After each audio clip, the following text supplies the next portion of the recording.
Hey, how's it going? It's Chris again, service expert here at Oasis Turf and Tree. You may have caught another video of ours on how to spot seed your lawn, but today we are talking about 3 seeding machines and how to use them. We will cover a breakdown of each of the 3 machines and how to start each one.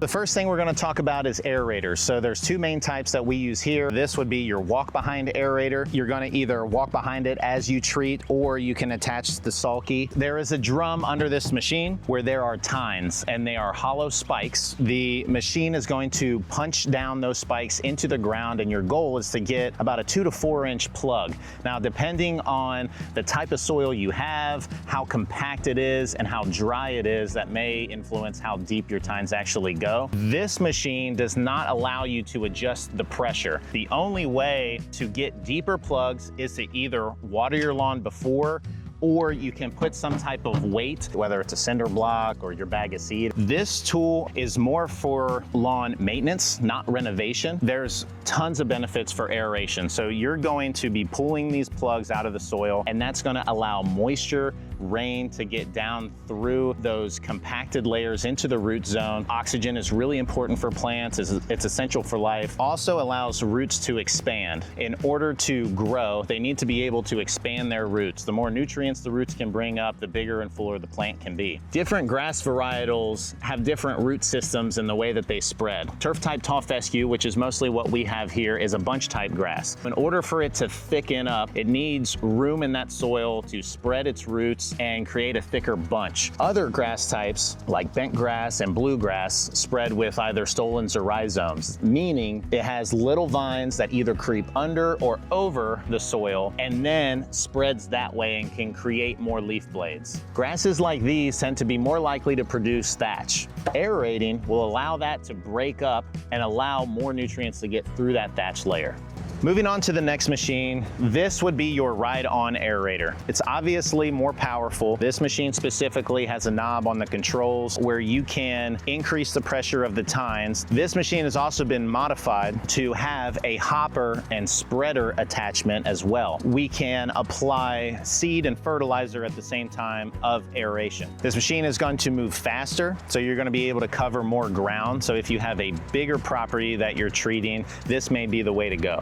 The last piece of machinery we're going to talk about today is a slice seeder. This is going to be mainly used for renovation. On the bottom of this machine, instead of tines, there are blades. They are going to slice rows into the soil at the same time dropping seed down into them. Okay, so now that we did a quick overview of each machine, we're going to go ahead and do a quick tutorial on how to use each one. This one right here is a Honda, but most of the concepts are the same. The most important thing is to read the instructions. That way you avoid injury or any kind of harm to the machine or the lawn. The first thing I'm gonna do now that I've gotten my machine and I'm on my lawn, I'm just gonna do a quick check. You may wanna check the oil, make sure you're using the right fuel. We're also gonna check our tines. The goal is to have all the tines present, tight, and not chipped or broken in any way. So never operate your aerator or slice seeder with the cover off. Big danger concern. So now that that's secure, we're gonna go ahead and start her up. Each machine is gonna have different ways to get it started. Mainly there's gonna be a choke. So you're gonna pull the choke, then you're gonna make sure it's not in the off position.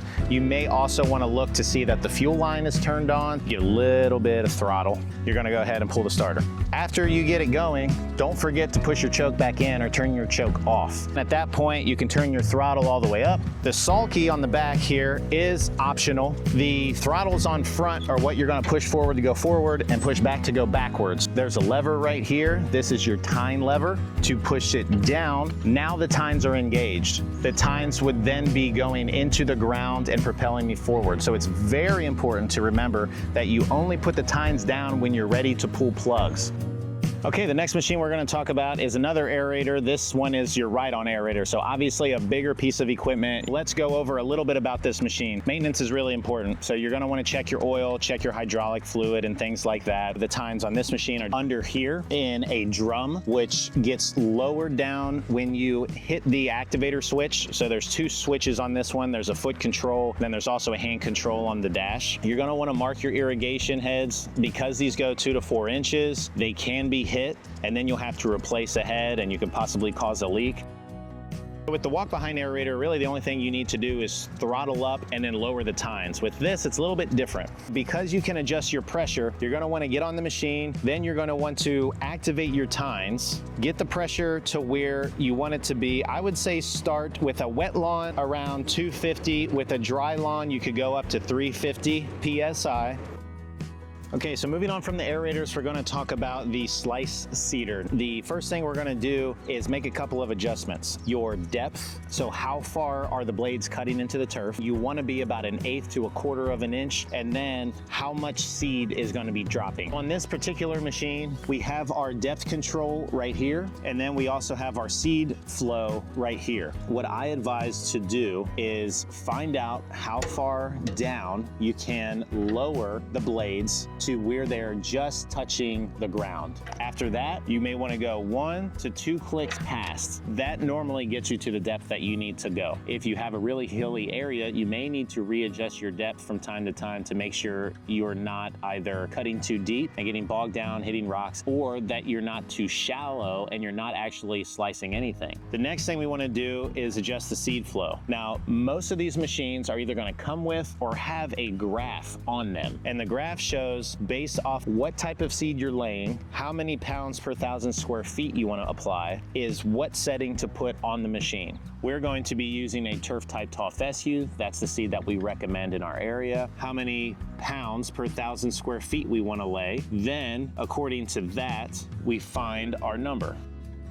We're gonna go ahead and talk about the rest of the components of the machine. Behind the motor right here, you'll find a kill switch, basically the on and off switch. Right here, you're gonna have your choke and your gas. You obviously wanna have your gas line turned on, and then you will put your throttle up just a little bit, and then you're gonna pull your string until you get it started. Once you get it started, you turn your choke off, and then you can throttle all the way up. Once the machine is on, both of our seed flow and our blades are up here on top, and in order to activate the blades, we need both of these safety releases pushed down. If I wanted to drop the blades right here, I would just push that forward, then I can pull this lever right here, which gives the machine gas. If I wanted to back up, I would push this down. Now I can push this forward, which will open the hopper and start dropping the seed. There's a transmission bypass switch. If you want to bypass the transmission, you pull it out. What that basically does is it disengages the belt so that the machine is running, but you wouldn't accidentally pull this and go forward. It wouldn't move because the transmission is not engaged. All right, thanks so much. That wraps up our video. We're gonna leave some links